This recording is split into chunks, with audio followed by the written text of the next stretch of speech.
نبی کے بارے میں کچھ باتیں سماعت کر رہے ہیں۔ آج بھی انشاءاللہ انبیاء کرام کے بارے میں ہماری تھنکنگ، عقیدہ کیسا ہونا چاہیے، کچھ باتیں سنیں۔ عقیدہ میں نے آپ کو بتا دیا کہ آپ کے دماغ میں جو باتیں چھپے، جیسے ہم نے کہا اللہ، فوراً ہمارے دماغ میں آئے وہ جس نے زمین بنائی، آسمان بنائی، چاند بنایا، سورج بنایا، ہمیں بنایا، کائنات بنایا، ہم سے حساب لے گا، ساری چیزیں ہمارے دماغ میں چھپتی چلی گئی۔ اور انبیاء کرام کے بارے میں ایسی ہمیں عقیدہ یہ ہونا چاہیے جسے آپ سن رہے ہیں۔ کہ نبی ہونے کے لیے اس پر وحی ہونا ضروری ہے، خواہ فرشتے کی معرفت ہو یا بلامس۔ اگر نبی ہے تو اس پر اللہ کا پیغام آئے گا۔ کوئی یہ نہیں کہہ سکتا کہ دعوی نبوت کرے کہ میں نبی ہوں اور اس پر وحی نہ آئے، نہیں، فرشتہ آئے کہ ذریعہ اللہ لائے یا اللہ رب العزت یوں ہی اس پر چیزوں کو نازل کرے۔ تو نبی ہے تو اس کے لیے وحی کا ہونا یہ ضروری ہے، اس لیے کہ وحی یہ عام انسانوں سے نبی کو ممتاز کر دیتا ہے۔ قرآن پاک میں قل انما انا بشر مثلکم یوحی الی، کہا ہے محبوب فرما دو کہ میں بھی تمہاری طرح انسان ہوں، لیکن فرق یہ میرے اوپر وحی آئی۔ تو وحی کا آنا یہ نبی کے لیے اس کا خاصہ ہے، لازم۔ بہت سے نبیوں پر اللہ تعالیٰ نے صحیفے اور آسمانی کتابیں اتاری، ان میں سے 4 کتابیں بہت مشہور ہیں۔ تورات موسیٰ علیہ السلام پر، زبور حضرت داؤد علیہ السلام پر، انجیل عیسیٰ علیہ السلام پر، قرآن پاک جو سب سے افضل ہے، وہ سب سے افضل رسول حضور پر نور احمد مصطفیٰ محمد مصطفیٰ صلی اللہ علیہ وسلم پر کلام الہی میں بعض کا بعض سے افضل ہونا، اس کی یہ معنی ہے کہ ہمارے لیے اس میں ثواب زائد ہے، ورنہ اللہ عز و جل ایک اس کا کلام ہے، اس میں افضل و مفضول کی گنجائش نہیں۔ آسمانی 4 کتابیں، دنیا کے سارے مذاہب، ان کا رولز، قانون، ان کا جو ہوتا ہے خود اپنے ہاتھوں سے لکھ کے لوگوں کو پیش کرتا ہے، لیکن ہمارا جو قانون ہے وہ کسی دنیا کے انسان نے نہیں بلکہ خالق کائنات نے بنایا، اللہ رب العزت نے بنایا۔ تو آسمان سے جو کتابیں نازل ہوئی، اس میں جو چھوٹی صحیفے اور بڑی کتابوں کی بات ہے، صحیفے تقریباً 130 صحیفے اللہ رب العزت نے نازل فرمائے، اور 4 مشہور کتابیں، ایک کا نام تورات، ایک کا نام انجیل، ایک کا نام زبور، ایک کا نام قرآن پاک۔ قرآن پاک کس پر نازل ہوا؟ حضور صلی اللہ علیہ وسلم، ہمارے اور آپ کے آقا صلی اللہ علیہ وسلم پر۔ تورات کس پر نازل ہوئی؟ موسیٰ علیہ السلام پر۔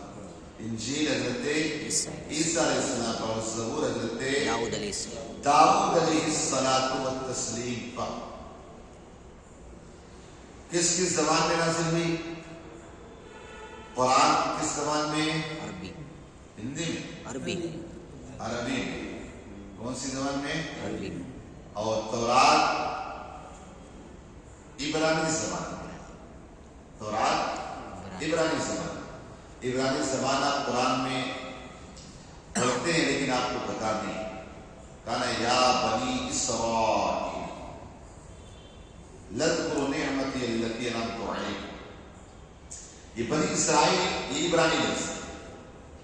اسی طور پر اسماعیل یہ تو عربی لفظ ہے، یہ تو عبرانی لفظ بھی ہے، عربی اور عبرانی دونوں سے مل کر بنا۔ اسمع یعنی سن لے، ایل اے خدا، عبرانی زبان ایل خدا ہے۔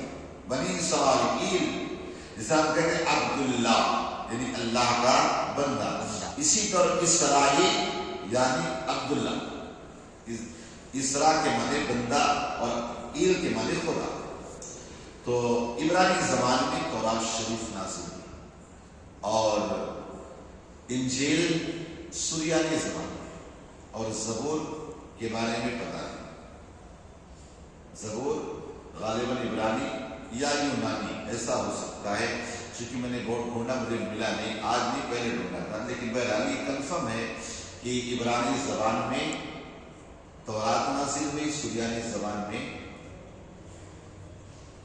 انجیل۔ زبور کے بارے میں پتا نہیں، پتا ہو جائے گا بتا دیں۔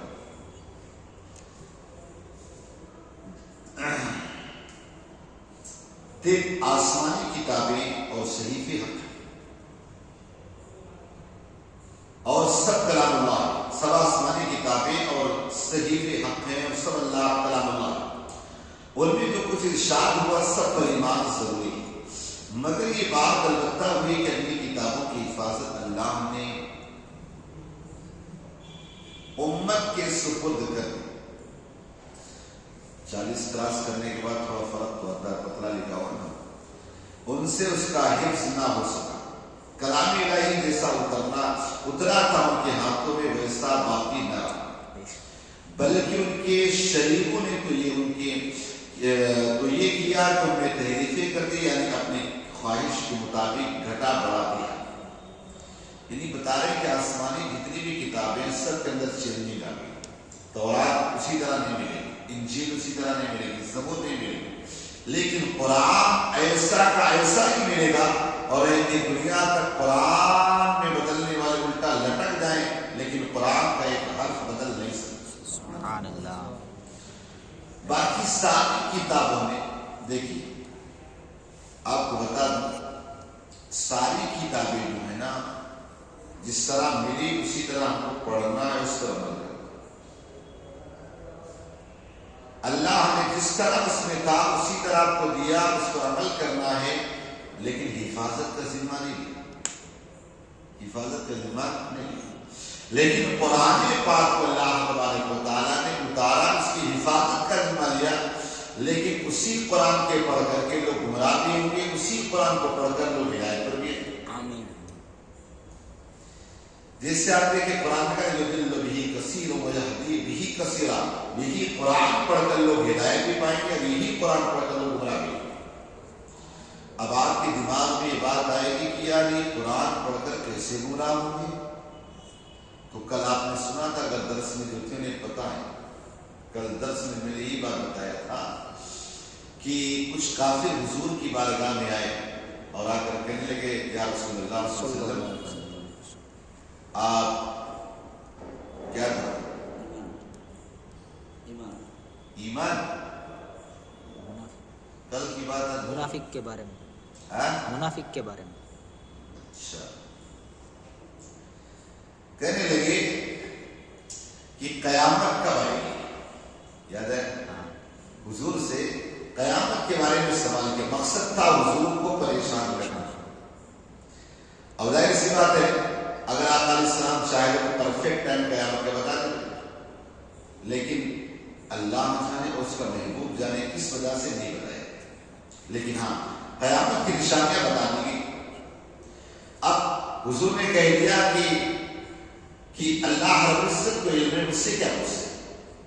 اب اسی چیز کو الحمدللہ سنی قرآن کیا کسی کو پڑھ کر کے ایمان والا ہے، اور دیوبندی اہل حدیث اور بدبخت یہ سب کہتے ہیں حضور کو علم غیب نہیں ہے، وہ نہ مان کر ایمان سے چلے گئے اور الحمدللہ مان کر ایمان رکھے۔ آمین۔ یہی قرآن پڑھ کر کے، اب قرآن پاک کو صحابہ کے نظریے سے پڑھو گے تب پتہ چلے گا کہ صحابہ نے کیا سمجھا۔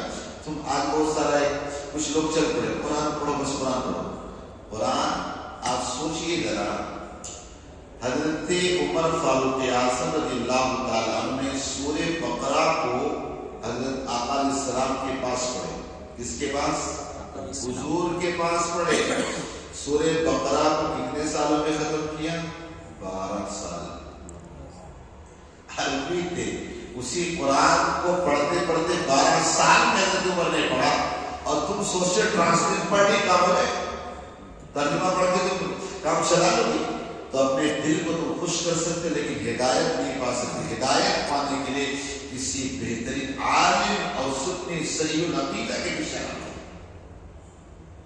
تو نہیں بات نا، یہ قرآن پڑھ کر یہ دیوبندی ایمان سے چلے گئے اور الحمدللہ بھی قرآن پڑھ کر ایمان لائے. سبحان اللہ. یہ لڑائی جھگڑے کی بات نہیں. ان سے درود سلام فاتحہ کا جھگڑا نہیں، اصل جھگڑا نہیں. وہ آج بھی کہتے حضور کے علم غیب نہیں، حضور کے علم غیب نہیں. حضور تو کہتے ہیں کہ میں ساری کائنات کس طرح سے مجھ سے ہتھیلی کو دیکھوں. ہم گاچھی واڑے میں بیٹھے حضور سے بھی دیکھتے. سبحان اللہ. بے شک عقیدہ ہے آپ کا؟ بے شک. اب آپ کہو گے اچھا مجھے یہ بتائیے، جیسے آپ کا بڑا کارخانہ ہو، اس میں 100 آدمی بیٹھے ہوں، 100 آدمی کام کر رہے ہوں اور 100 جگہ کیمرہ آپ نے لگا اور کیمرے کے وہ لا کے لیپ ٹاپ یہاں پہ آپ نے رکھا، اس کا یہاں موبائل میں آج کل چل گیا کھول لیا، تو بیٹھے گھاسی واڑے میں آپ اپنے کارخانے کو دیکھ سکتے ہیں. بے شک. دیکھ سکتے ہو؟ دیکھ سکتے ہو؟ بے شک. یہ طاقت کس نے دی؟ اس بنانے والے کو کس نے طاقت دی؟ اللہ. اللہ نے. اگر اللہ رب العزت ایک انسان کو طاقت دے کہ اپنے موبائل میں بیٹھے بیٹھے دیکھ لے کہاں کیا ہو رہا ہے کیا نہیں ہو رہا میرے کارخانے میں، تو کیا وہ خدا اپنے محبوب کو یہ طاقت کی پاور نہ دے؟ بیٹھے گنبد خضرا میں ہو، ساری کائنات میں جو ہو رہا ہو آپ اسے ملاحظہ کریں. نہیں ہو سکتا ہے. بے شک. یہی اصل چیز ہے. لیکن انہیں کہتے ہیں یا رسول اللہ کہ یہاں سے وہ مدینہ جاتے بولے ارے وہ تیرا نبی مر کر مٹی میں اور مل گیا ہوگا، ہمارا نبی الحمدللہ زندہ نبی کے زندہ امتی ہے. ہمارا یہ عقیدہ ہم یہاں سے پکارے مصطفیٰ کی سماعت لاکھوں سالوں. یہ لڑائی ہے. قرآن پڑھ کر وہ گمراہ ہو رہے ہیں، قرآن پڑھ کر ہدایت پہ آ. آمین. تو قرآن کوئی ترجمہ پڑھ کر کے مومن نہیں بن پائے. سمجھے بات؟ ورنہ پتہ نہیں کیا پڑھ کے کیا سمجھ کے چلے جاؤ گے.